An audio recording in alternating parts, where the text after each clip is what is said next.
آپ کو پتہ ہے کہ پورے ملک میں اس وقت کرونا وائرس کا چرچہ ہے اور لوگوں میں خوف و ہراس کی فضا پھیلی ہوئی ہے۔ سوال یہ ہے کہ اس کا معیشت کے اوپر کیا اثر ہوگا۔ جب آپ کرونا وائرس جیسے ایپیڈیمک کو دیکھیں گے تو کچھ تو دنیا میں اس کے اثرات ہیں اور کچھ پاکستان میں ہیں۔ جو دنیا میں کرونا وائرس پھیلا ہے اس سے سب سے پہلے تو ہماری جو تجارت ہے اس پہ امپیکٹ آئے گا۔ آپ کو پتہ ہے کہ چائنا سے ہم بہت زیادہ امپورٹس کرتے ہیں، اس میں بہت ساری انڈسٹریل انپٹس ہیں،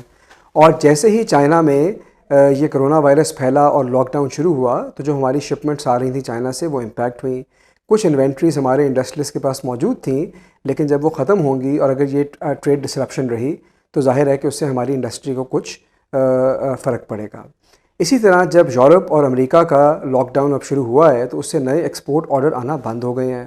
اور ظاہر ہے کہ ہماری ایکسپورٹ جو ہے اس سے امپیکٹ ہوگی۔ لیکن یہ جو وائرس ہے اور یہ جو ایپیڈیمک ہے یہ جب پاکستان کے اندر آئے گا، جو کہ آ چکا ہے اور یہ پھیلے گا اور ایک خوف و ہراس کی ہوا پھیلی ہے، تو اس سے بہت سارے جو ہیں اثرات ملک کے اندر بھی پڑیں گے۔ جو سب سے بڑی بات ہے وہ یہ ہے کہ آپ کی جو کنزمپشن ہے وہ اس سے افیکٹ ہوگی۔ آپ نے دیکھا ہے کہ لوگوں نے گھر سے نکلنا چھوڑ دیا، ظاہر ہے کہ ریسٹورنٹس لوگ نہیں جا رہے، لوگ ٹریول نہیں کر رہے، لوگ شاپنگ نہیں کر رہے، تو ان سب چیزوں سے ہماری جو اکانومی ہے اس پہ فرق پڑے گا، کیونکہ یہ ایک کنزمپشن ڈریون اکانومی ہے۔ فائنینشیل مارکیٹ کے اوپر بھی اس کے اثرات ہیں۔ آپ نے دیکھا کہ اسٹاک مارکیٹ کتنا زیادہ گر چکی ہے پچھلے کچھ روز کے اندر، اور لوگوں کو بہت نقصان ہوا ہے اس سے۔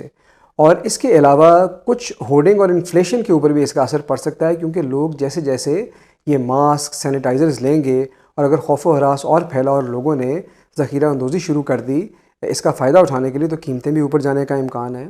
تو اس کے بہت سارے ایسے اثرات ہیں جو کہ اکانومی پہ آئیں گے، اور اگر خدا نہ خواستہ یہ جو اسپیل ہے اس کا یہ لمبا چلا تو یہ جو اکانومی کے اوپر ایڈورس جو اس کے اثرات ہیں ان کو زیادہ بھی ورس ہونے کا امکان ہے۔ ایسی صورتحال میں دوسرا سوال جو اٹھتا ہے کہ حکومت کو کیا کرنا چاہیے۔ حکومت پاکستان کو یا دنیا کی کسی بھی حکومت کے پاس 3 طریقے ہیں اس طرح کے مسئلے سے نمٹنے کے لیے۔ سب سے بڑا تو مانیٹری لیور ہے، اور ہم نے دیکھا کہ ابھی حکومت نے جب مانیٹری پالیسی اناؤنس کی اسٹیٹ بینک نے تو 75 بیسس پوائنٹ انٹرسٹ ریٹ گرایا۔ یہ لوگوں کے خیال میں انہوں نے کم گرایا، ان کو زیادہ گرانا چاہیے تھا۔ حکومت کی کچھ اپنی مجبوریاں بھی تھیں، لیکن بہرحال یہ ایک لیور ہے جس کا حکومت نے کچھ حد تک استعمال کیا ہے، اور میرے خیال میں آنے والے دنوں میں اس کا مزید استعمال بھی کیا جائے گا اور انٹرسٹ ریٹ کو مزید نیچے لایا جائے گا۔ دوسری چیز ہے فسکل، اور فسکل کا مطلب یہ ہے کہ حکومت وہ پیسے خرچ کرے اپنے بجٹ کے اندر سے اس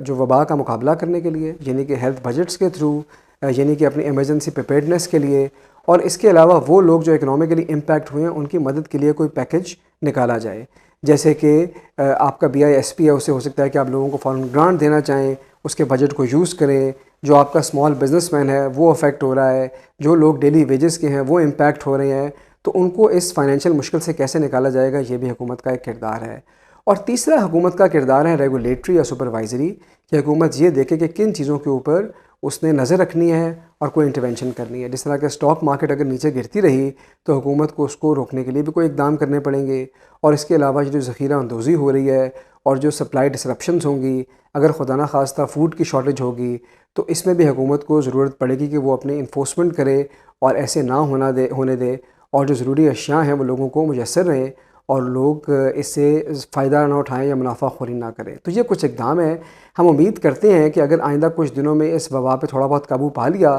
تو شاید یہ اثرات زیادہ نہیں پھیلیں گے، لیکن اگر یہ ذرا لمبا چلا تو فوری اس بات کی ضرورت ہوگی کہ حکومت اس پلان کے اوپر عمل کرے اور ان سب فرنٹس کے اوپر کوئی نہ کوئی کارروائی کرے۔ شکریہ۔